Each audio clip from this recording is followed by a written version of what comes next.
qué buena está. Oliendo café, Ven, veré, oliendo café, para que goces. oliendo café. Tengo salsa buena a gozar.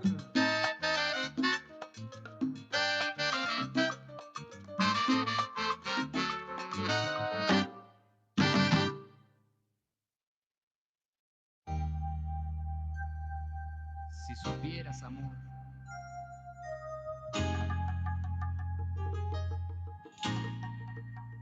solo a ti.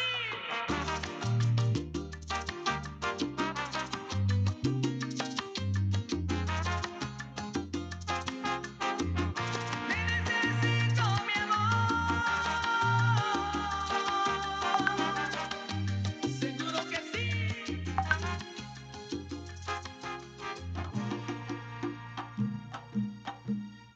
Cada vez que voy por la calle te encuentro y me miras, me imagino que te enamoro Ahí voy. y me esquinas. ¿Qué tal? Muy buenas tardes. Tengan todos ustedes amigos de Copal, queridos compañeros que están listos y atentos al ciclo de conferencias del Instituto de Formación Política Gustavo Carvajal Moreno. Yo soy Carlos Flores Rico, soy el coordinador del instituto y me da mucho gusto recibirlos. En este sería el último foro del ciclo que hemos denominado Ciclo de Foros 20 del Consenso 2020. Copal 2020. Es una fecha especial por varias razones. La primera es porque cerramos el ciclo en términos de los temas que hemos previsto para este ejercicio de consenso, pero sobre todo de socialización del documento que provocó o que produjo el consenso. En segundo lugar, porque hoy tenemos un experimento nuevo, o un ejercicio nuevo, compartiendo, y ojalá me ayuden a comprender las posibles fallas que esto tenga, de compartir el foro en dos plataformas distintas. La usual que estamos usando normalmente, que es la de Zoom, y ahora también la Jitsi, para tener la presencia simultánea y en tiempo real de los compañeros del Partido Comunista de Cuba. Ya ven que ellos han estado haciendo el esfuerzo de sumarse, pero de maneras, digamos, independientes. Y hoy estamos intentando, ojalá nos salga muy bien, tenemos el auxilio de los técnicos acá del PRI de México que nos están haciendo el favor de ayudar. Muchas gracias a Sofía Carvajal por este detalle y a Alejandro Moreno, para que estemos compartiendo de manera simultánea, en tiempo real, tanto la plataforma Zoom como la Jitsi en este mismo formato. Ojalá nos salga bien y nos ayude a que en lo que sigue podamos también mantener este tipo de ejercicios en dos plataformas complicadas, porque pues ya saben ustedes, en Cuba tienen un problema con el resto de las plataformas y ahora es la única opción que encontramos. Ojalá nos ayuden con eso y nos salga muy bien. Entrando en materia, hoy tenemos un programa ambicioso porque quisimos tocar una introducción con el tema general, digamos, de lo que es la América Latina frente a la globalización, y queríamos tocar en especial tres asuntos. Uno es, ¿en qué estado está el neocolonialismo? Dos, el punto de vista de Cuba en el contexto que se encuentra con respecto a este fenómeno mundial y el consenso Copal, y una visión amplia, que hiciera una revisión de las condiciones generales del continente en este nuevo momento de globalización. Y habíamos pedido que nos ayudara a introducir el tema a John Kuhlman, que Rudy Cross, el vicepresidente de la región Caribe, estando un poco enfermo, a quien le mandamos nuestros mejores deseos que se alivie pronto, y ya lo urgimos acá, nos había pedido favor, y lo consideramos muy útil, que estuviera el secretario general de Relaciones Internacionales del partido en Aruba. Y resulta que cosas que pasan, hace unos minutos tuvo que ir al médico porque se le complicó una cuestión en el ojo, espero que no va a ser mayor, y entonces me quedé así de pronto sin el introductor del tema. Y le acabo de llamar por teléfono y me hizo el enorme favor de hacerme el avío nuestro vicepresidente de la zona norte, José Alberto Aguilera Iñárritu, para que él es uno de los corresponsables de la confección, de la redacción del documento de consenso Copal 2020, me haga el favor de hacer la introducción. Tendríamos después de él la exposición de Marta Maurás, de Chile, una socióloga muy conocida y experta en temas internacionales. Después de Juan Manuel Dalmau Ramírez, de Puerto Rico, que es el otro punto de vista que nos interesaba muchísimo tener en esta sesión, lo de Aruba, lo de Cuba, lo de Puerto Rico y el conjunto con Marta. Y cerrando con un tema que tiene su propio valor en sí mismo, con el tema de Mirta Granda Aberhoff, que ella es una experta en política internacional. Entonces, yo que te pediría, si ya está aquí conectado, José, ya te veo aquí, José Alberto, que me hicieras un enorme favor de hacer la introducción del tema de este día, entendiendo que es una petición de última hora y sé que tú lo vas a hacer como conocedor del tema muy generosamente. Muchas gracias, José Alberto. Adelante, José Alberto. Muchas gracias, Carlos. En primer lugar, saludo a las compañeras y compañeros de la COPAL que se encuentran en este foro, de manera particular a mi amiga Marta Maurás, a quien respeto y considero dentro de mis más altos aprecios, igual que a Juan Manuel Dalmau y a Mirta Granda. Y tú, desde luego, mi estimado Carlos. Hoy estamos culminando un rico ciclo que instrumentó el Instituto Gustavo Carvajal para la formación política sobre un documento emblemático de la COPAL en el que todos hemos puesto nuestra parte para que suceda, que es el documento denominado Consenso Copal 2020. La pandemia nos abrió el espacio para reconsiderar ese parteaguas como un momento de hacer un alto en el camino y proponernos actualizar nuestro discurso sobre América Latina y en general sobre el contexto global. Desde luego no hubiera sido posible eso si no hubiésemos echado mano de instrumentos tan importantes como la convergencia, que fue lo que permitió entrar en esta dinámica constructiva y luego, bueno, solucionar nuestros planteamientos por el máximo consenso. Esto dio como resultado 11 tesis, de las cuales las últimas, no porque sean las menos importantes, sino en ese orden, tocó el aspecto internacional de América Latina y su integración frente al proceso global actual, y desde luego el tema de la paz, que es la tesis 11. América Latina, desafortunadamente, vive hoy momentos muy complicados. En diferentes lugares vemos nosotros que los procesos políticos están rebasando la organización democrática de la sociedad. Vemos nosotros un ascenso muy preocupante de los autoritarismos, que muchos de ellos habiendo llegado bajo la lógica de los planteamientos de la democracia, son los primeros en desmontarla. Y estamos asistiendo a un proceso no de integración de América Latina, sino yo diría de desintegración.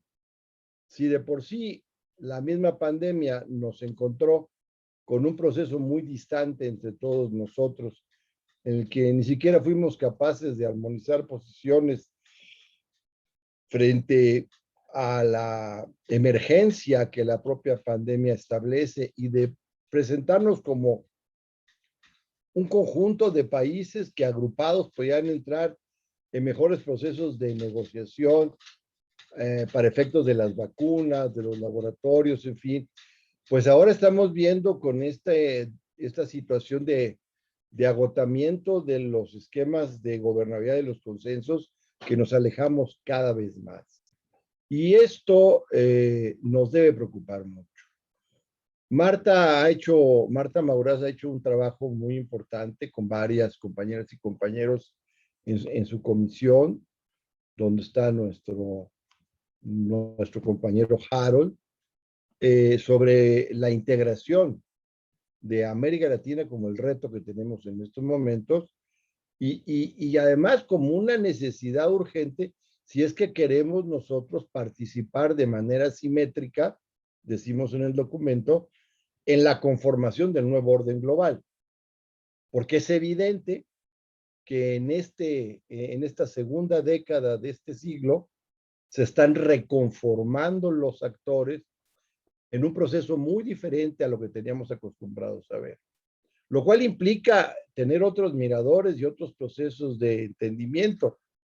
A veces se cae en la inercia de las interpretaciones y pareciera que las anteojeras con las que se observaban los fenómenos de la Guerra Fría siguen siendo válidos para entrarle al proceso actual. Y yo personalmente pienso que no, que evidentemente estamos ante una circunstancia completamente distinta, donde lo que estamos viendo en el mundo es una confrontación de capitalismos de distinto índole y de preeminencias, vamos a decirle, nacionales imperiales. Y esto es una cosa bastante compleja porque, bueno, no podemos dejar de llevar la memoria a que fueron los elementos que detonaron la Primera Guerra Mundial. La famosa Gran Guerra, que fue la que con sangre por todos lados detonó el proceso de la transformación de las sociedades occidentales del siglo XIX a las de masas en el siglo XX. Y dio lugar a componentes tan graves como esos populismos que se volvieron fascistas en detrimento de las propias iniciativas democráticas que en aquel momento había, como la República de Weimar y demás, ¿no? En fin, estamos ante un proceso donde el mundo tiene que tener mucho cuidado, pero además ante un mundo que no va a poder caminar, no va a poder realmente solucionar sus temas si no tiene un encuadre de rescate global. Es decir, pretender atender los problemas a los que estamos confrontados en el siglo XXI desde una perspectiva estrictamente nacionalista es no nomás una cuestión inútil, es un grave error político, porque tenemos temas como el calentamiento global. Eso no es un tema que se pueda atender desde un marco nacional. Tenemos la posibilidad de un resurgimiento de los grandes temas de la guerra nuclear. Y tenemos enfrente otro fenómeno importantísimo, que es el de la cuarta revolución industrial, que amenaza generar en el mundo una desigualdad todavía más grave que la que tenemos en este momento, porque además va a ser una desigualdad que a los niveles de ingreso que se tienen tan brutalmente dispares, se va a añadir el proceso biotecnológico, donde prácticamente la gente va a empezar a tener características humanas distintas. Y el proceso de la inteligencia artificial, que como se ha ventilado, en muy poco tiempo va a acabar por lo menos con el 50% de los empleos tal y como los conocemos. Aquella frase brutal de que solamente hay algo peor que la explotación del hombre por el hombre, decía, es la ausencia de explotación. La inutilidad de la sustitución robótica que puede tener esto. Y eso nos transforma totalmente nuestros mecanismos de educación, nuestros mecanismos de salud, y nos transforma todo el tema del andamiaje multilateral que tiene que ser fortalecido, rescatado, prevenido, alentado, para poder con eso hacerle frente a esto. Y ante ese reto enorme, América Latina, pues tiene que tener un consenso mínimo para actuar con una voz, con un esquema que permita tener un cierto peso. Toda vez que hay situaciones donde nos encuentran verdaderamente fuera de la jugada, como la propia cuarta revolución industrial, donde América Latina pareciera que se encamina a un segundo coloniaje por la ausencia de desarrollo tecnológico, donde vamos a terminar intercambiando nuestras cuentas de vidrio o cuentas de vidrio por nuestros oros, ¿no? Entonces hay un tema muy importante. Y ahí Marta tendrá que decirnos mucho a esto, igual que los compañeros cubanos, compañera cubana, que desde luego tiene una visión importantísima que debemos integrar en esta diversidad de convergencias que es COPAL y que es lo que le da su fuerza como uno de los foros más importantes que hay ahora en América Latina y a nivel de América para hacer valer posiciones comunes, para poder caminar hacia ese consenso, hacia ese nuevo pacto demócrata social que estamos buscando. Al mismo tiempo, como mencionabas tú también, Carlos, los aspectos de la lucha permanente de Puerto Rico por su independencia es un tema que la COPAL no va a dejar de un lado y no va a dejar de mencionar en todos los foros que sea necesario en respaldo de nuestras hermanas y hermanos en Puerto Rico. Y un tema en este avance de 20 años en el siglo XXI que nos retrotrae a tiempos atrás, que es el famoso tema del ascenso neocolonial, del que las compañeras y los compañeros de Aruba, de Bonaire, de Surinam, se han encargado de advertirnos para decirnos, señores, aquí estamos en un proceso de retroceso. Resulta que las posiciones que hemos acordado de autonomía con respecto al Reino de los Países Bajos, ahora resulta que se está tratando de quitar por la puerta trasera, diciendo que los compromisos que había de apoyo en términos de pandemia y demás no se van a cumplir si no se le ceden parcelas de poder político al Reino de los Países Bajos, que hoy está bajo la soberanía de las naciones hermanas del Caribe, de esas naciones hermanas. Más allá de los dimes y diretes de si lo que pasa es que hay un tema petrolero ahí abajo o no, COPAL, si en algo es absolutamente contundente, es que asume que América Latina no puede estar totalmente libre si existe un solo fenómeno de coloniaje en su territorio. Y por eso, de manera contundente desde este foro, nosotros nos pronunciamos de manera fundamental y radical contra todo esfuerzo de neocolonialismo que pretenda trastocar las soberanías de los pueblos en el Caribe. Muchas gracias, Carlos. Perdón que me extendí un poco. Gracias. Gracias a todos.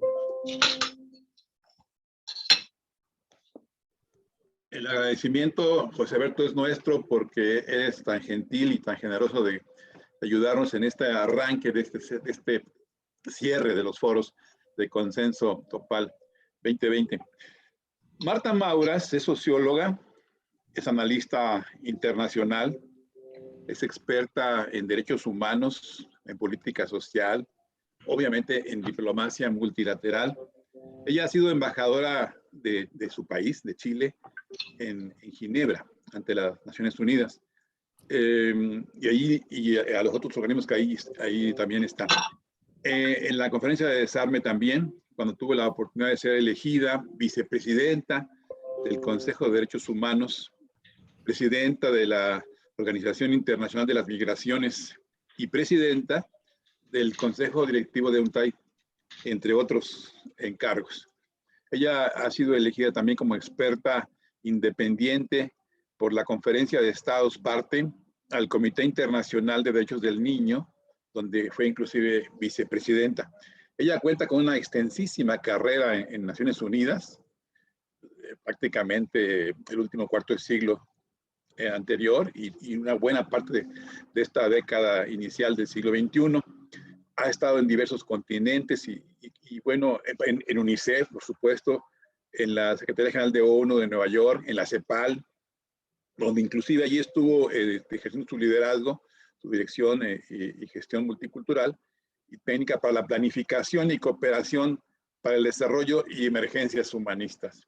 Ahora ella es directora del Foro Permanente de Política Exterior, del cual es miembro fundador. Es conferencista, académica, especialista en derechos del niño, equidad de género, derechos de la mujer, derechos humanos, derechos de empresa, migración, salud global. Bueno, ella es una extraordinaria mujer de América Latina. Le voy a pedir a Marta que nos haga el enorme favor de compartirnos sus comentarios. Adelante, Marta. Muchísimas gracias, Carlos, y por cierto, muchísimas gracias, Alberto, primero por la introducción de Carlos, tanto extensa y que me honra muchísimo. Me gusta mucho estar con ustedes hoy y haber estado trabajando estos meses, un año y tanto, ¿no? con COPAL desde que Alejandro Moreno, de hecho, asumió la presidencia y desde que el Partido por la Democracia de Chile, del cual soy la secretaria de Relaciones Internacionales, decidió tomar con mucho más ahínco, ¿no?, nuestro relacionamiento con ustedes, porque efectivamente lo vemos, como dijo Alfonso, vemos a COPAL como un espacio de diálogo y de concertación importante de los partidos progresistas de América Latina y de estos hacia, ¿no?, los distintos movimientos y los propios gobiernos.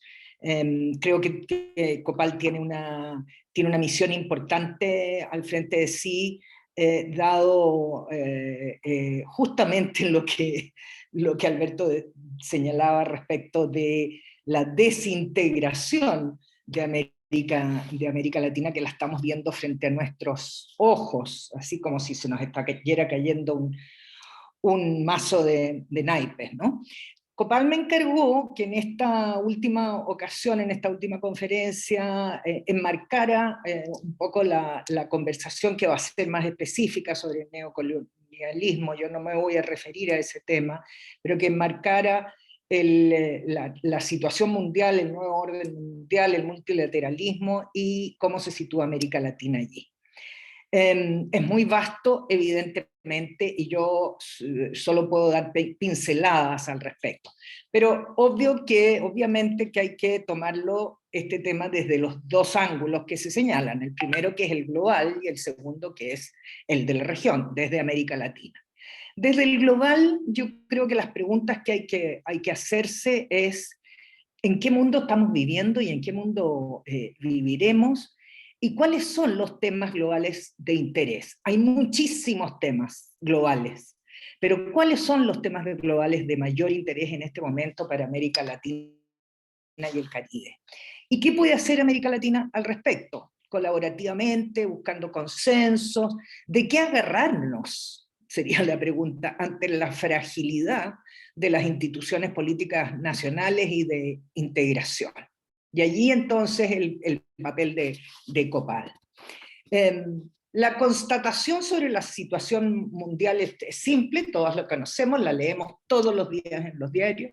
La economía mundial cae en un 5,2%, el comercio en un 32% cae, hay una crisis sistémica porque afecta tanto a las economías desarrolladas como a las economías en desarrollo.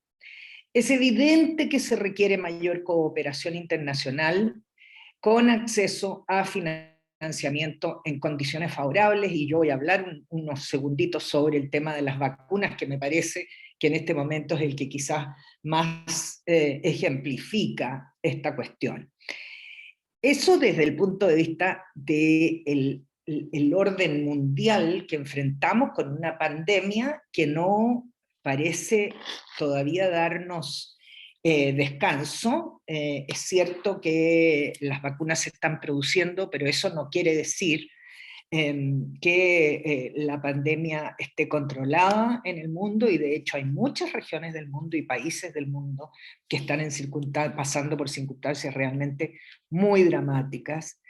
como son, por ejemplo, la India y el propio Brasil en nuestra región, y además que no cuentan ni con los servicios ni con los insumos necesarios para una lucha frontal y mancomunada, como muchos países, contra la pandemia.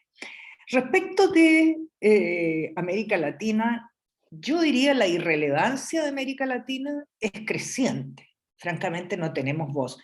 Yo terminé de ser embajadora de Michelle Bachelet en su segundo gobierno en Ginebra, al principio de 2019, cuando ella entregó el gobierno, y ya en ese momento se percibía claramente que América Latina estaba dejando de tener una voz fuerte en los organismos multilaterales.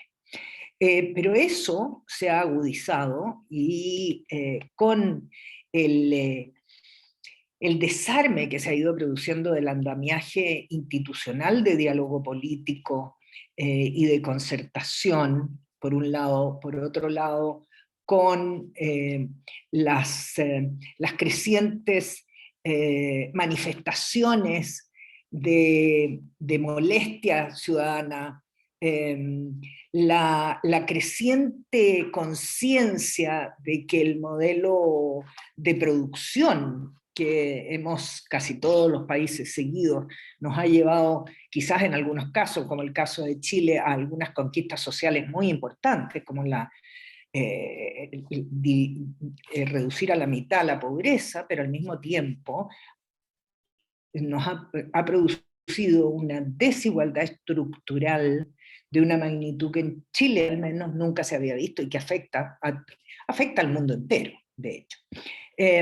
La peor contracción en 100 años en América Latina, otra década perdida, después de haber vivido la última década desde el 2000 al 2010, perdida, 30% de desempleo juvenil, una cultura de desigualdad y privilegio que conviven, o mejor dicho, no conviven, coexisten, efectos devastadores de la pandemia y de esta situación sobre mujeres en términos de una pérdida enorme de empleo y de posibilidades de reempleo, una carga laboral de cuidados y una violencia desatada en contra de las mujeres. 3 décadas de concentración de riqueza y de daño medioambiental, y además aumenta en el mundo la percepción por medidas internacionales comparativas entre las regiones, aumenta la percepción de corrupción, la falta de confianzas políticas nacionales y un gran quiebre del diálogo político, señalaba al principio. Todo esto documentado y recogido muy magistralmente por Alicia Bárcena, la secretaria ejecutiva de la CEPAL. Además, en términos de acuerdos internacionales con otros bloques, como por ejemplo podría ser la Unión Europea o África, nos estamos rezagando. La Unión Europea tiene un acuerdo importante con la Unión Africana, nosotros no. Esto es el contexto, no puedo entrar más en él, pero a mí me gustaría sí recorrer con ustedes los temas que me parecen que desde América Latina, los temas globales, desde América Latina y específicos de la región, de los cuales deberíamos conversar. Ciertamente no podemos escaparnos de la relación entre Estados Unidos y China, como un primer, y de la relación de la región con Estados Unidos y con China.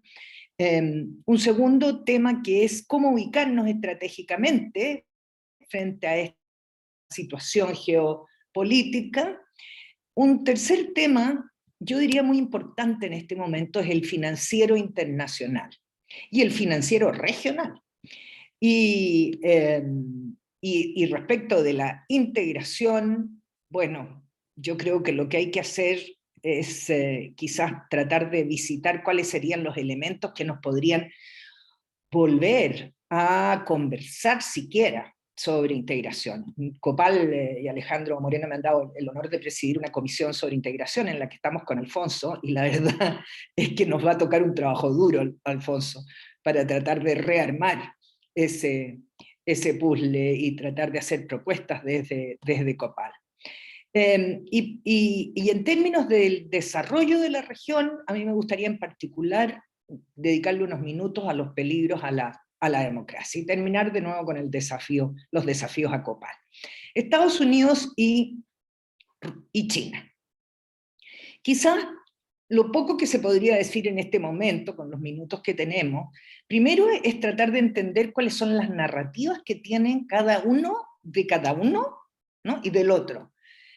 Yo creo que es importante eso. Hay un evidente fortalecimiento objetivo de China en comercio, en presencia mundial, en influencia, y esto viene forjándose desde hace décadas. No es un fenómeno nuevo, evidentemente, ha habido una visión, una estrategia, y con el presidente Xi finalmente un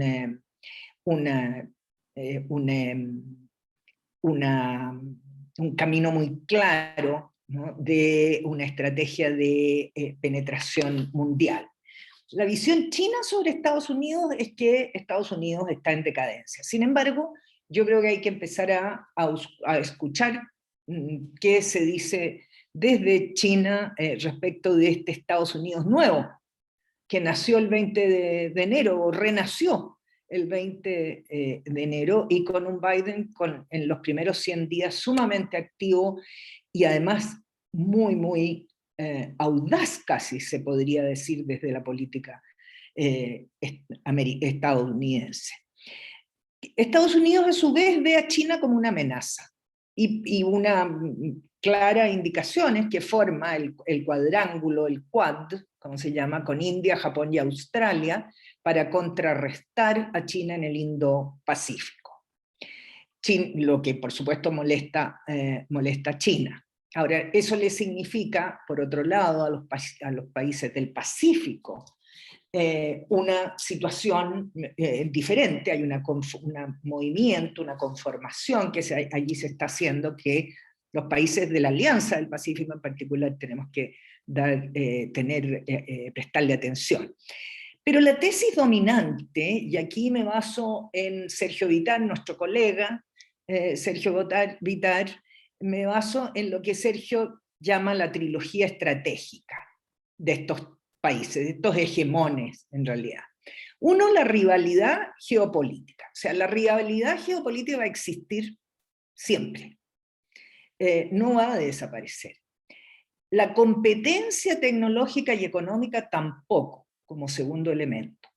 Pero lo más probable es que también haya esfuerzos importantes de cooperación en cuestiones específicas.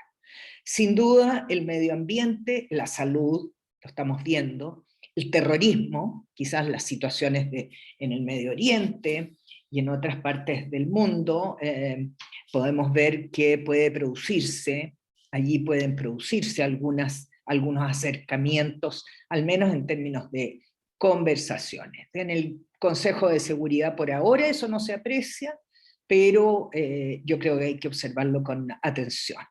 América Latina necesita ubicarse estratégicamente en ese panorama de competencia y de rivalidad hegemónica, donde lo peor, por supuesto, sería la confrontación entre estos grandes poderes, y por el lado nuestro, inclinarnos hacia uno u otro poder. De hecho, en el Foro de Política Exterior son miembros fundadores, los autores de una tesis que está dando vuelta por la región y por el mundo respecto de lo que llaman el no alineamiento activo, es decir, lo que en Europa se vendría a considerar como la autonomía estratégica, o sea, una autonomía que se va acomodando, que se va eligiendo dependiendo del escenario y dependiendo del tema de que se trate. Eso es el no alineamiento activo, y es este tipo de no inclinación hacia uno u otro poder el que desde América Latina pareciera ser el más indicado, lo que por supuesto no es nada fácil. Se requiere favorecer un mundo multipolar, en primer lugar, y ahí es donde No solo las relaciones con China y con Estados Unidos deben definirse activamente según objetivos específicos y estratégicos de cooperación, manteniendo los principios propios de política exterior de América Latina y de nuestros países, pero también empujando, ¿no?, la apertura hacia acuerdos, por ejemplo, regionales con la Unión Europea, con África, ¿no?, con otros bloques regionales. Es decir, un mundo multipolar, en primer lugar. En segundo lugar, una inclinación decidida por el multilateralismo global y regional. El multilateralismo global y regional. Multilateralismo global y regional, pues se nos ha venido desarmando un poco. Las Naciones Unidas se han visto en situaciones de dificultad, en particular en el sector salud, pero ahora esperamos que esto se pueda recuperar. El G20 seguirá tomando más y más importancia. Yo recuerdo haber hablado con Ricardo Lagos hace muchos años atrás, cuando era presidente, una vez que asistía a la Asamblea General de Naciones Unidas, y en que me decía, las naciones, y miraba por el pasillo, miraba por la Asamblea General, y decía, las Naciones Unidas poco a poco va a ir perdiendo terreno desde que apareció el G20. Y en cierto modo, es cierto, el G20 es casi una plataforma paralela, pero hay muchas otras también plataformas que han incorporado a Naciones Unidas como parte de este mundo multilateral.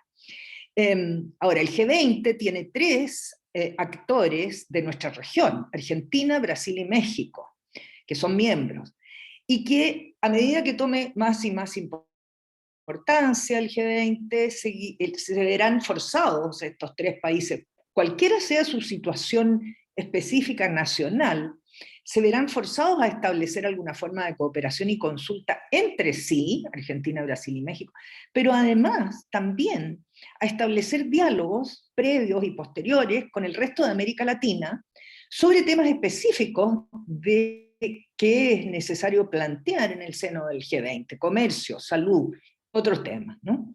Además, bueno, por supuesto ya mencioné la coordinación con la Unión Europea y la Unión Africana, aunque al menos lo que tiene que ver con América del Sur, si el acuerdo Mercosur-Unión Europea se realiza finalmente, todos los países de la región, salvo Venezuela, porque Venezuela salió del Mercosur, tendrán un acuerdo con la Unión Europea, y esa es una muy buena base para que los países se otorguen entre sí las mismas preferencias que otorgaron a la Unión Europea, y podría tal vez forjarse un acuerdo paraguas. Lo otro que voy a decir, nada más enunciar en términos multilaterales, es que América Latina necesita reorganizarse, y eso es mucho decir, en su presencia en organismos de Naciones Unidas. Como les contaba anteriormente, cuando salí en el 2019 de Ginebra, la presencia y la voz de América Latina estaba muy apagada, en gran parte por las divisiones internas que nos llevaron a que los acuerdos de trabajo dentro de estos órganos multilaterales empezaran a dejar de funcionar. En la cuestión financiera internacional, desde una perspectiva de derechos humanos, cobra fuerza cada vez más la tesis de que los países menos desarrollados tienen derecho al desarrollo, y por consiguiente a la financiación para el desarrollo. Y esta es una pelea que lleva muchos años en Naciones Unidas, Cuba sabe muy bien de eso. Pero lo importante hoy es que se habla de la tributación global, y por consiguiente los países menos desarrollados, para financiarse, requieren una parte de esa tributación de las multinacionales y de los billonarios del mundo. Recomiendo leer un artículo muy cortito de Thomas Piketty en Le Monde, que salió hace poco, el 16 de abril, donde habla de este tema, y a mí me parece extraordinariamente importante que se haga, porque cuando yo trabajaba con Kofi Annan, que fue al principio de los años 2000, final de los 90 y hasta el 2005, el famoso impuesto Tobin, yo no sé si ustedes se acuerdan de la tasa Tobin, que era una tasa que había planteado un economista de apellido Tobin a las transacciones internacionales, ¿no? Era una palabra que se murmuraba en los pasillos, o sea, era una mala palabra, era mentar el diablo en los pasillos de la ONU, no se podía hablar porque los países desarrollados, por supuesto, estaban completamente en contra, y además el sector privado internacional, multinacional. Las vacunas, sin embargo, han venido a cambiar esto. Y el financiamiento y la propiedad intelectual de las vacunas es el tema de hoy. Es un viejo tema, pero es un nuevo tema ante la pandemia, ¿no? Y Biden nos sorprende una vez más con su propuesta de ayer o antes de ayer, ¿no? sobre levantar las restricciones a la propiedad intelectual, las restricciones a las patentes, las restricciones a levantar las patentes, ¿no?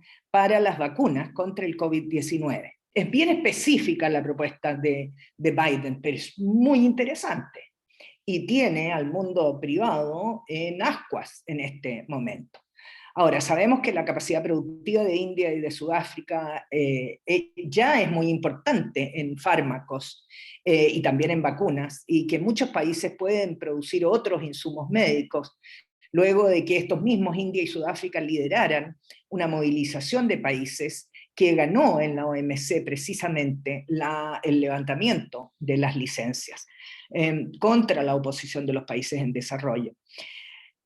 Así que, y esto pasó hace más de 10 años, de hecho, así que una vez que se cruza esa puerta, es difícil dar vuelta atrás. Y la crisis pandémica que afecta hoy la capacidad productiva de India ha significado, sin embargo, que China y Chile esta semana están llegando a un acuerdo para producir la vacuna Sinovac en este último país, en Chile. Y yo realmente dificulto que vaya a ser un acuerdo temporal. Estamos en el mundo de la diplomacia de las vacunas y del financiamiento internacional mediante diversas fórmulas que están siendo propuestas. Ya las voy a recorrer rápidamente. La negociación, por cierto, será muy dura de esta propuesta de Biden, porque la Unión Europea y Estados Unidos se habían negado al levantamiento de TRIPS en 2020 para el coronavirus, justamente. Y ahora lo que quieren es mirar de nuevo el texto que les había sido presentado por países en desarrollo. En todo caso, cualquier fórmula de financiamiento internacional tiene que incluir a todos los países.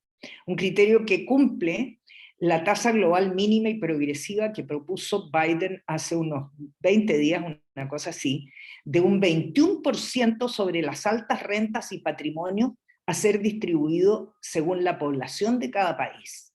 O sea, a ser distribuido urbi et orbe, el 21% sobre las altas rentas y patrimonio. Por el contrario, una propuesta anterior que había de la OCDE consiste en una declaración única de utilidades de multinacionales a nivel global que irían a parar casi en su totalidad a los países ricos, porque allí es donde se alojan estas compañías y allí es donde pagan los impuestos, ¿no? Piketty, por citarlo de nuevo en el mismo artículo, habla de lo que él llama el soberanismo con sentido universalista. Vamos a ver cómo se va desarrollando. Y a nivel regional esta situación nos encuentra con organismos financieros de desarrollo muy mal parados. Conocemos la situación del BID en este momento, no sabemos si Biden irá a hacer algo al respecto, lo más probable es que no, y la situación de la CAF. Pero sin duda necesitamos bancos de inversión y desarrollo en la región, y va a depender de nosotros, va a depender de los gobiernos de la región el fortalecer a estos organismos de financiamiento y de financiamiento del desarrollo y de inversión. La experiencia de Al-Ahly puede que sea realmente la más importante. Al-Ahly parece ser la institución de integración, de comercio y de integración más resiliente en la región. Bueno, por supuesto no estoy hablando de un modelo de integración como es el SICA en Centroamérica, porque estaba en el contexto del financiamiento, hablando de este tema.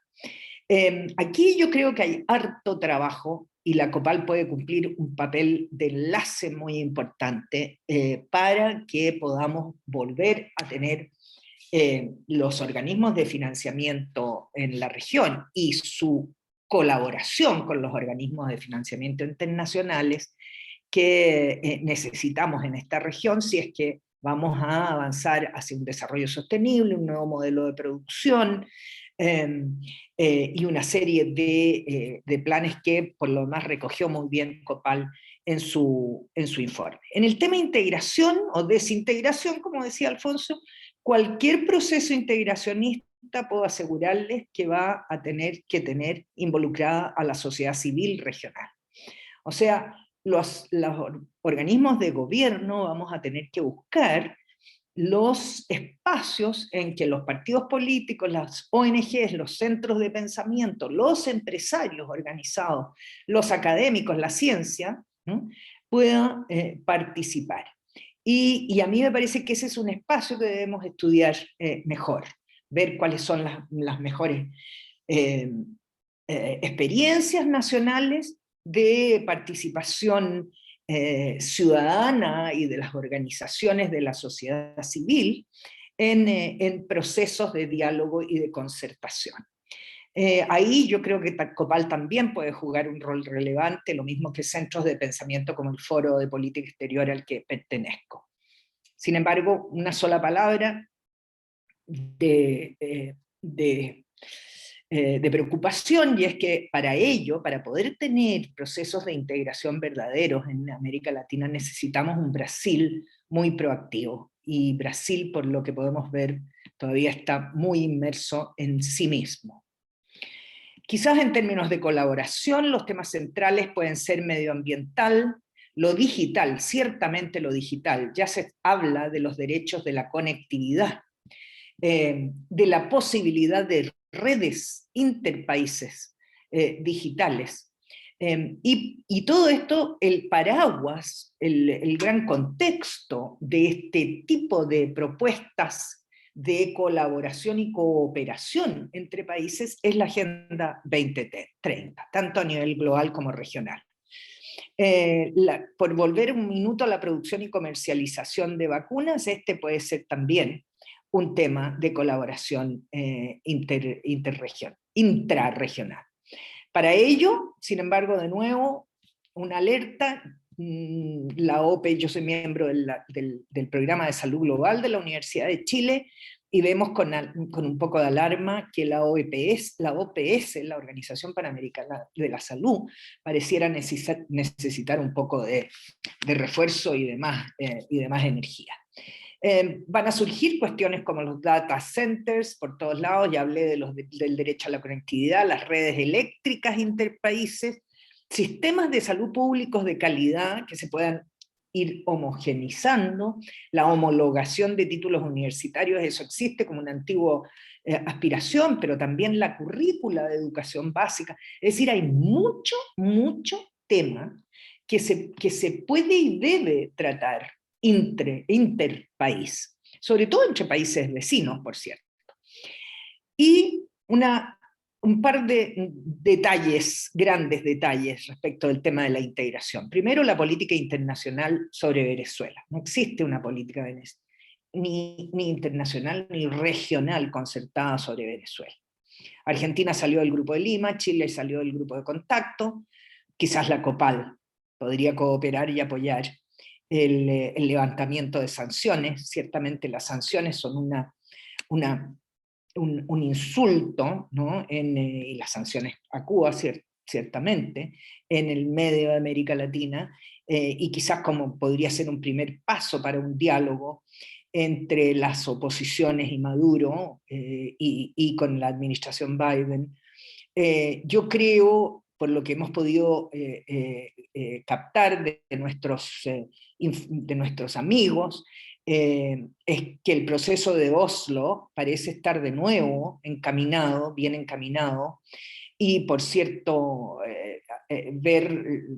observar lo que parece ser una pequeña, muy buena señal que ha sucedido esta semana, que es la designación de los integrantes del Comité Nacional Electoral en Venezuela con miembros de la oposición, aunque por supuesto yo entiendo que son solamente 2 miembros y son de distintos grupos, pero de todas maneras allí hay una pequeña señal. El Foro Permanente de Política Exterior, de nuevo, mantiene vigilancia y está dispuesto a apoyar. Y quizás por último, rápidamente en esta materia de integración, porque quiero pasar a los peligros a la democracia y con eso voy a terminar, quizás una gran interrogante es la OEA, y bueno, voy a hablar un minutito de los sistemas, la institucionalidad latinoamericana. El desarrollo en la región. Está en desarrollo en la región unos procesos que ponen en gran peligro la democracia en muchos de los países. Acabamos de ver con gran asombro y con mucha preocupación las decisiones del presidente de El Salvador, que violan su propia constitución y le hace concentrar todo el poder del Estado. La alta comisionada Michelle Bachelet de Derechos Humanos acaba de hablar de los graves daños al Estado de Derecho que le ha asestado su presidente a su democracia. Y con las movilizaciones sociales, acompañadas de mucha violencia y víctimas en Colombia, en Perú, en Brasil, en Nicaragua, y las que incluso aún siguen en Chile. También la alta comisionada acaba de manifestar su intensa preocupación por el creciente número de amenazas, ataques, intentos de socavar y deslegitimar las instituciones nacionales de derechos humanos independientes, las instituciones autónomas en América Latina y el Caribe, por parte, en algunos casos, de gobiernos y de otras personas en posiciones de poder. Es decir, hay en desarrollo una desestabilización de las instituciones y de las prácticas democráticas. Y en el vacío del diálogo político de una región que está claramente en crisis, habría que recordar que este año debería hacerse la Cumbre de las Américas, y que se cumplen 20 años de la Carta Democrática, ¿no? Que se firmó el 2001 en Lima, si mal no recuerdo. Podría hacerse propuestas para algún tipo de acuerdo de diálogo y de cooperación hemisférica susceptible de acuerdos multilaterales, ¿no? Como peticiones conjuntas de financiamiento a la banca multilateral para enfrentar la pandemia y reconstrucción post-pandemia, abordar el peso abrumador de la crisis que recae sobre las mujeres, con retroceso de décadas en participación laboral, y mucho más: democracia, derechos humanos, migraciones intralatinoamericanas, reducción de la violencia. Y aquí habría que preguntarse cuáles son las instituciones que tenemos aún en pie. ¿Tiene CELAC algún oxígeno aún para ese diálogo? ¿Puede la Alianza del Pacífico entrar a ayudar, por ejemplo, a países miembros como Colombia y salvar los acuerdos de paz? Pues no quiero entrar en la letanía de todas las distintas instituciones de América Latina que existían y desaparecieron, o que están a punto de desaparecer. Incluso el expresidente Evo Morales propuso hace muy pocos días un nuevo sistema de diálogo suramericano llamado RUNASUR, del cual no hemos oído hablar más desde la semana pasada. Es decir, un mundo convulsionado, una región en crisis, con muy pocas fortalezas en términos institucionales, pero muchas fortalezas en términos de recursos, de experiencias de desarrollo, y yo creo de voluntades políticas. Ustedes saben que el próximo fin de semana, no este sábado, pero el siguiente, 15 y 16, en Chile estaremos votando en votaciones absolutamente históricas para Chile. que son la votación de los miembros de la constituyente, la Convención Constitucional. 155 miembros, mitad hombres, mitad mujeres, con escaños reservados para los pueblos indígenas. Y además estaremos votando por las autoridades locales y regionales. Estas son elecciones absolutamente cruciales para el país.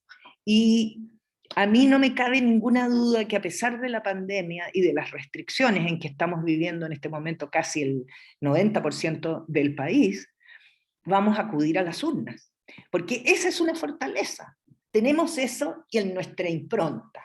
Y entonces el desafío para COPAL, para terminar, es proporcionar quizás la instancia, el espacio, para explorar una agenda de diálogo y colaboración en temas estratégicos. La interacción con el G20, las oportunidades para atender redes de energía y digitales, los fondos latinoamericanos de inversión, la cooperación con el sector privado para inversión público-privada, por ejemplo en el sector farmacéutico, y la reconstrucción de nuestros procesos democráticos. Muchas gracias. Bueno, hemos oído a una de las intelectuales más influyentes de América Latina. Muchísimas gracias al Foro Permanente de Política Exterior por la gentileza de que esté aquí su presidenta. Muchísimas gracias, Marta. Juan, ahora vamos a Puerto Rico, esta tierra del Edén, que dijera el gran Gautier, es la perla de los mares. Juan Manuel Dalmau Ramírez es un luchador, un abogado, para empezar, un abogado que también es doctor en Derecho, es un militante independentista, es un defensor del ideal de la independencia de su pueblo, de su tierra, de su patria, y es miembro del Partido Independentista Puertorriqueño PIP, del cual además es secretario general. Él hace un par de años, algo así, fue candidato a la gobernación, se dice allá, de la isla.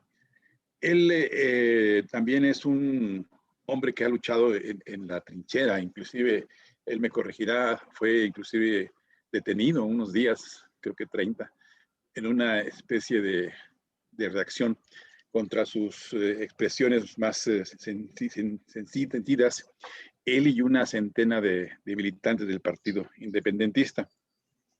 Él ha trabajado también como asesor legislativo del senador Manuel Rodríguez Orellana. Como parte de su trabajo realizó labores de investigación sobre la confección de carpetas y persecución política de parte del Negociado Federal de Investigaciones, o sea, del FBI, por sus siglas en inglés, y de la Agencia Central de Inteligencia, la CIA, pues, contra personas y organizaciones que luchan por la independencia de Puerto Rico. Ha sido seleccionado hace ya algunos años como miembro de la Comisión Política del partido, ocupando el puesto de secretario de Asuntos Municipales. También fue nombrado secretario general de la colectividad. Después fue seleccionado para representar al partido en la Comisión Estatal de Elecciones como comisionado electoral, cuando era todavía muy joven, pese a que ahorita también sigue siendo un hombre muy joven. La Asamblea General del partido, convocada en el 2011, lo seleccionó candidato a la gobernación para las elecciones generales de noviembre del 2012. En el 2015, mediante Asamblea General, también fue ratificado como candidato a senador para las elecciones del 8 de noviembre del 2016 y fue elegido senador en esa ocasión. Juan Dalmau Ramírez, abogado, doctor en Derecho, es secretario general y también senador del Partido Independentista y candidato a la gobernación de las elecciones de 2020. Un luchador por la independencia de Puerto Rico. Juan Dalmau, estamos escuchándote con muchísimo gusto. Gracias, Carlos. Un placer verlos, aunque sea a la distancia, algunas caras conocidas, algunas caras nuevas, y muy agradecido de esta invitación de parte de la COPAL a una convocatoria de una serie de foros de análisis sobre temas que nos atañen y nos convocan. Así que siempre siento mucha emoción porque vienen a mi memoria en momentos de estos encuentros el haber tenido la oportunidad de haber conocido a Gustavo Carvajal, a Tomás Borges. No tuve el privilegio de conocer a José Francisco Peña Gómez y soy colaborador de Rubén Berríos, pero de ese grupo fundador en Oaxaca en 1979, tuve la oportunidad de conocer algunos de ellos y es un privilegio que después de décadas continúa la COPAL diseñando las estrategias regionales necesarias y siendo un ente político que busca alterar las condiciones desiguales que vivimos en la región. Hoy me convocan a algo que a mí, tengo que admitir, me provoca un poco de, no incomodidad, pero gracia, porque se me convoca para, en el contexto de la globalización, hablar del neocolonialismo y del colonialismo, y al escuchar los temas que han tocado los otros compañeros y compañeras, yo me siento que ustedes están hablando de cocinar en estufa eléctrica y yo vengo a hablarles de cómo se cocina con madera. Porque el tema de Puerto Rico es un tema que no ha superado el umbral de un régimen colonial clásico, ¿verdad? Y sé que cada pueblo en la región tiene sus propias experiencias, pero yo creo que de la experiencia que hemos vivido en Puerto Rico y particularmente lo que yo creo que son lecciones que hemos aprendido y que en tiempos recientes yo quiero presentarles a ustedes, podemos también diseñar estrategias de cara a otras acciones que tenemos que hacer a nivel regional. Puerto Rico, como saben, tiene la infame distinción de ser la colonia más antigua del mundo. Primero bajo España, luego bajo Estados Unidos. Y luego de la invasión estadounidense, los Estados Unidos aprobaron una serie de leyes habilitadoras para establecer gobiernos internos en Puerto Rico. Pero esas leyes habilitadoras siempre fueron sujetas a la soberanía del ejercicio que los Estados Unidos manifestaba sobre Puerto Rico a base del Tratado de París. Así que los distintos gobiernos que ha tenido Puerto Rico durante el siglo XX y todavía en el siglo XXI han sido gobiernos que han sido diseñados, aprobados por el Parlamento de otro país, el Congreso de los Estados Unidos, firmados por el presidente de otro país e interpretados por el Tribunal Federal de otro país. Y eso lo que nos ha colocado a nosotros como desde el punto de vista de la Constitución de los Estados Unidos, según ellos jurídicamente lo definen, es en ser un territorio no incorporado sujeto a los poderes plenarios del Congreso. Eso lo que significa es que somos a nivel del derecho internacional una colonia. Los Estados Unidos tienen o sienten que tienen la autoridad constitucional de tratarnos como una propiedad. Antes del fin de la Guerra Fría, el gobierno estadounidense no reconocía esa realidad y un poco adornaba el sistema de gobierno de Puerto Rico como un sistema de acuerdo mutuo en donde se creó esta figura de Estado libre asociado, que no es ni Estado, ni es libre, ni es asociado, como decía el propio Tomás Borges. Y esa figura por mucho tiempo sirvió como una defensa que legitimara un régimen que es antidemocrático. Sin embargo, después de la Guerra Fría, los Estados Unidos cambiaron su política internacional con respecto a Puerto Rico. Lo primero que ocurrió, por ejemplo, es que eliminaron unos privilegios contributivos que en Puerto Rico se otorgaban a empresas estadounidenses. Eso fue un golpe a la economía y una determinación unilateral que tomó el gobierno de los Estados Unidos. Número dos, a base de lo que fue un esfuerzo de desobediencia civil como el que describiste y mediante el cual yo estuve encarcelado junto a otros compañeros y compañeras del partido en la prisión federal, la prisión estadounidense en Puerto Rico, esa desobediencia civil se llevó a cabo en la isla municipio de Vieques y eso produjo que los Estados Unidos sintieran una presión enorme para tomar la determinación de desmantelar no solamente su base militar en la isla municipio de Vieques, sino también en Roosevelt Roads. Eso fue cambiando la actitud de los Estados Unidos incluso con respecto a expresarse a nivel internacional y a nivel de los propios Estados Unidos, en que en efecto Puerto Rico no alteró sus condiciones político-gubernamentales con la creación del llamado Estado Libre Asociado. Se prepararon dos informes presidenciales de Casa Blanca en donde tanto bajo Bush como bajo Obama, Bush hijo y bajo Obama, se expresó que Puerto Rico puede ser tratado como una propiedad del Congreso de los Estados Unidos. Por eso es que está la cláusula territorial de establecer las reglas para disponer de los territorios, incluso cederlo o venderlo a otro país. Así que ya los Estados Unidos no son protectores del sistema, que ha sido un sistema que ha fracasado como experimento colonial y que nos tiene hoy en día en un régimen de 15 años de contracción y depresión económica, en donde se ha ido cerca de 300,000 habitantes del país mediante un éxodo a otros lugares del mundo, particularmente Estados Unidos, en donde el nivel de participación de la fuerza laboral es de un 40%, el más bajo en jurisdicción alguna, y que llevó a los Estados Unidos a aprobar una ley que se conoce como la Ley Promesa, que lo que hizo fue crear una Junta de Control y Manejo Fiscal en Puerto Rico. Esa Junta lo que vino a hacer es a establecer una autoridad por encima de las ramas constitucionales en Puerto Rico. Es decir, se convirtió en una especie de síndico del Congreso estadounidense.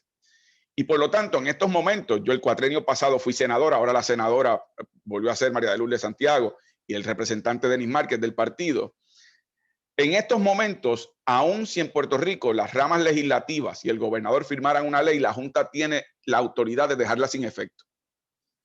Y por otra parte, la autoridad de aprobar el presupuesto del país lo tiene esa Junta de Control Fiscal, que está compuesta por 7 personas que no elegimos los puertorriqueños y puertorriqueñas, pero que tienen la autoridad suprema sobre los asuntos de gobierno en Puerto Rico. Han impuesto medidas de austeridad fiscal, han impuesto medidas de eliminación de servicios esenciales, han amenazado con eliminar pensiones, están en un proceso de privatización del sistema energético en Puerto Rico, que es del pueblo de Puerto Rico. Así que ha habido en Puerto Rico en los últimos años un descalabro del modelo colonial, de ese experimento que llevó a cabo los Estados Unidos, y que ahora es más dramático porque estamos más empobrecidos y con una autoridad colonial por encima de las ramas políticas del país. Como yo sé que ustedes conocen el tema de Puerto Rico, yo no quiero tomar mucho tiempo porque sé que otros participarán de otros temas, pero yo sí pienso que hay 3 elementos de la experiencia reciente en Puerto Rico que son esenciales. José Alberto mencionó uno que es fundamental. La COPAL tiene que reafirmarse siempre en todos los espacios y foros en contra de lo que son las políticas coloniales y neocoloniales que se le quieren imponer a la región. Y en ese sentido, ya no solo en la expresión de aquella asamblea original del 1979, sino también en el documento de consenso 2020 hay una reafirmación de ese compromiso de la COPAL, porque la solidaridad internacional en el esfuerzo de visibilizar estos abusos y estas afrentas a los regímenes democráticos que deberíamos aspirar a tener, yo creo que en ese aspecto la solidaridad internacional es fundamental, particularmente en el caso de Puerto Rico, como puede ocurrir con otros países que hemos sido excluidos por no tener autoridad jurídica de participar de foros que no sean como el de COPAL, que abrió sus puertas por una convicción de conciencia con respecto a la aspiración democrática que deben tener los pueblos. Pero esa apertura a que en cada foro tiene que haber esa expresión de aspiración democrática y de combatir las políticas coloniales y neocoloniales es esencial, porque eso genera una presión pública a nivel internacional en cada espacio que se ocupa para que los Estados Unidos, que alegan ser los paladines de la democracia, tengan que enfrentarse a la realidad de que en el caso de Puerto Rico, que es su prueba de fuego con respecto a la América Latina, han incumplido su obligación política, jurídica y moral. En segundo lugar, además de ese apoyo regional, Marta lo elaboró mucho más amplio y con mucho más detalle, por lo tanto no quiero entrar en elementos repetitivos. Pero además de ese apoyo internacional que es fundamental, y establecer esas alianzas multilaterales entre nuestros partidos y nuestros países. En segundo lugar, en el caso de Puerto Rico, pero puede ocurrir con otros países, hay que generar una presión, porque el gobierno estadounidense no actúa a menos que sea a base de crisis. El gobierno estadounidense es un gobierno que básicamente va por inercia y solamente cuando ocurren crisis, ya sean domésticas o internacionales, actúa. Y en ese sentido, me parece que en estos momentos, el caso de Puerto Rico, por su crisis económica, su crisis fiscal, su crisis democrática, se ha planteado como parte de la agenda de los Estados Unidos, y particularmente hay un proyecto radicado en el Congreso de los Estados Unidos por las congresistas Nidia Velázquez y Alexandria Ocasio-Cortez, en donde buscan que se convierta en ley el que Puerto Rico tenga un mecanismo para ejercer su autodeterminación bajo sus términos y bajo la elección de delegados a una convención de estatus que elijamos los puertorriqueños, pero que tengan que sentarse a la mesa también funcionarios del Congreso y de la Casa Blanca para que se establezca un diálogo bilateral, que asuman su responsabilidad. Y ese instrumento que se presenta ahora permite que esa presión se pueda generar, y el apoyo al mismo permite que los Estados Unidos vean eso como una salida a lo que es esta crisis democrática que enfrenta Puerto Rico y que ha enfrentado históricamente.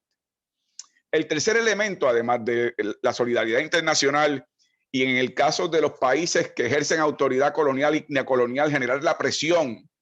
Lo otro que yo creo que es importante es el fortalecimiento político de nuestras instituciones partidistas.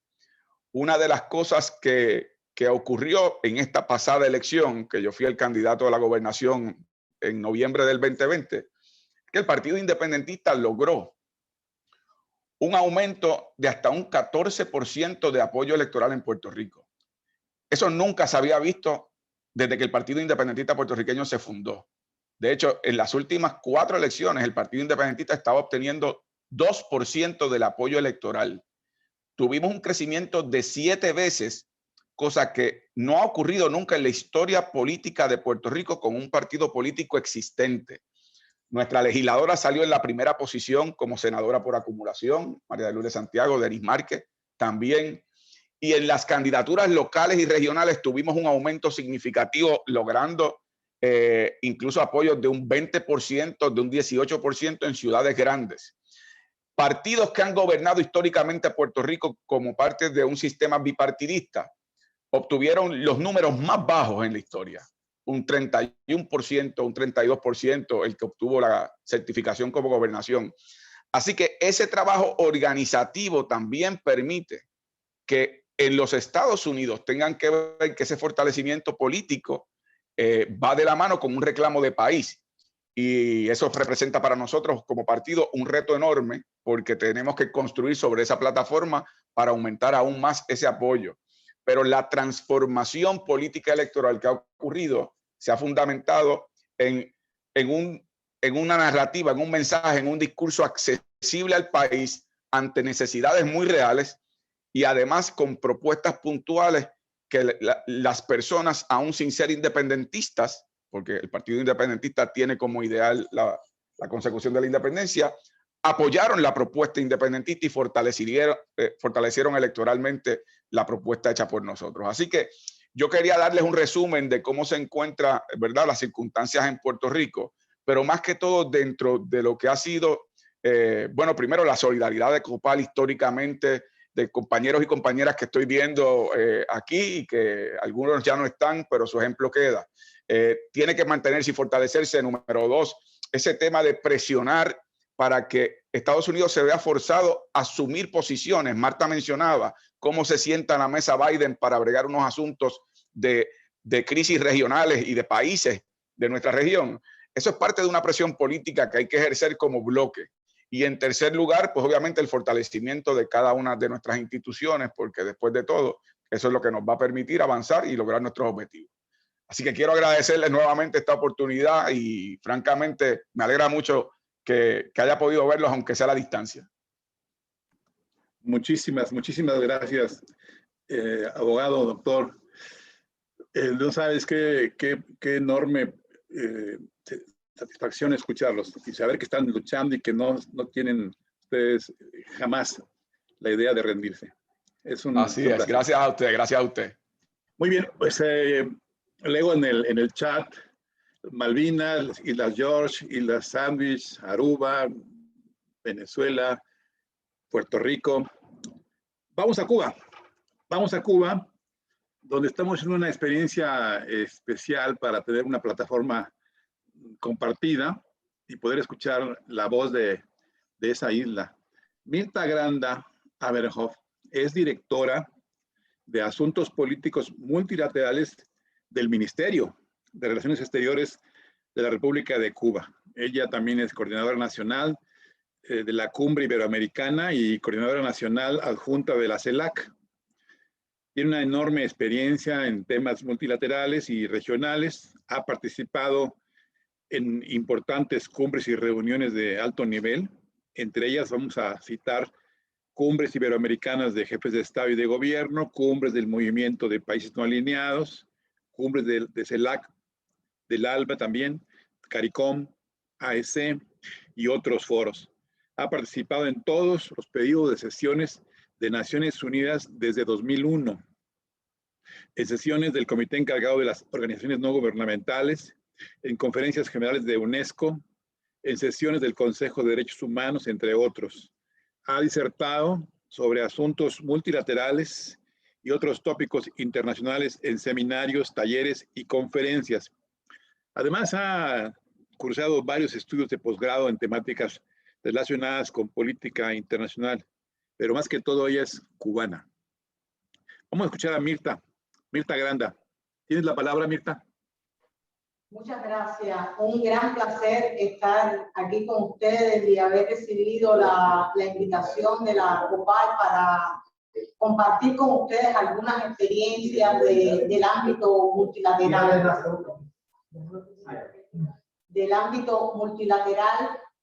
Un poco más enfocado en las Naciones Unidas y no en el trabajo de los partidos políticos, pero que complementa la riqueza del debate que hemos tenido esta tarde.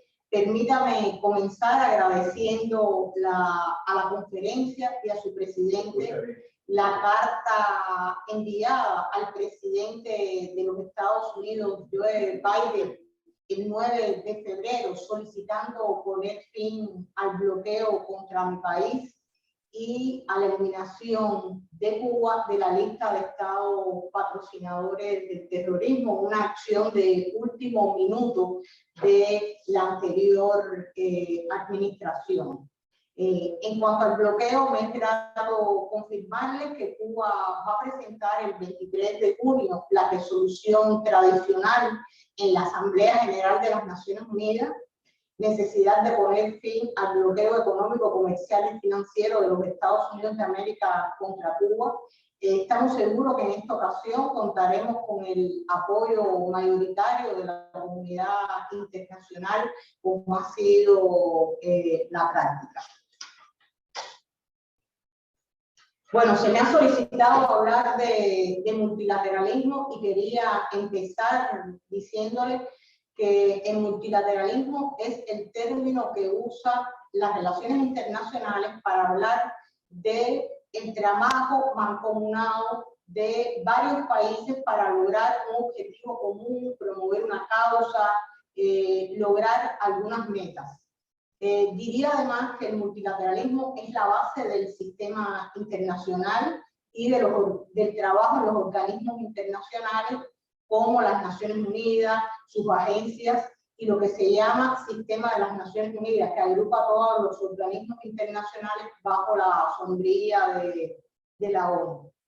El multilateralismo fue la respuesta de la comunidad internacional ante los desafíos de la Primera y la Segunda Guerra Mundial, a resultas de lo cual nació la Sociedad de Naciones y después las Naciones Unidas que